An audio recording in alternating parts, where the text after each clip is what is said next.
Nagtanong ka pa, wala namang epekto.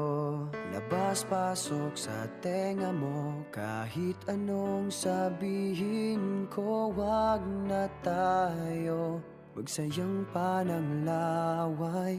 Sige na, mali na ako, ayoko lang ng away. Pero teka lang, may sasabihin sana. Kung pwede bang manahimik ka muna? Walang saysay ang sinasabi, kaya